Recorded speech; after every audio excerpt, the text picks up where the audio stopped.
কিছু কিছু কথা না বললেই নাই। যেরকম দেশে থাকতে স্বপ্ন দেখতাম, ছোটোবেলা থেকে স্বপ্ন ছিল সৌদি আরব আসবো, অনেক টাকা কামাবো, অনেক টাকার মালিক হবো।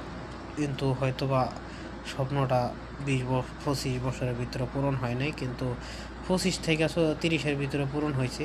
যে সৌদি আরবের মাটিতে আসছি, একটা নবীর দেশ, একটি মানে কি বলবো, সৌদি আরবের আইন শৃঙ্খলা স্বাধীনতা সব কিছু মিলে আলহামদুলিল্লাহ সৌদি আরবে যারা বাস করে, যারা বৈধ প্রবাসী আছে, তারা আলহামদুলিল্লাহ আমি মনে করি অনেক ভালোই আছে। যদি কোম্পানি বেতনটা ঠিক মতো দেয়, আকামাটা ঠিক মতো দেয়, ছুটি ছাড়া ঠিক মতো দেয়, তা মনে করি অনেকেই আলহামদুলিল্লাহ ভালোই আছে।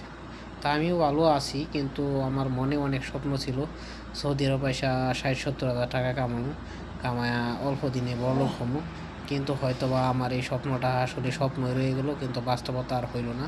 যাক মাশাল্লাহ, তারপরও 30-40 হাজার টাকা খায়া করছে, আর 30,000 32,000 এইরকম টাকা দেওয়া যায় দেশের মাটিতে। কিন্তু স্বপ্নটা কিন্তু স্বপ্নই রয়ে যাবে। কিন্তু সামনে আরও স্বপ্ন আছে।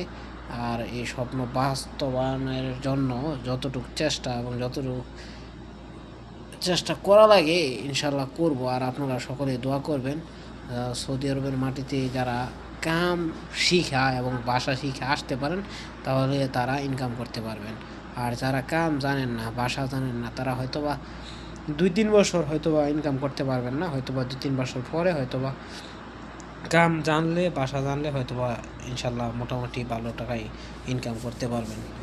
সবাই ভালো থাকবেন, সুস্থ থাকবেন। শুভ সকাল।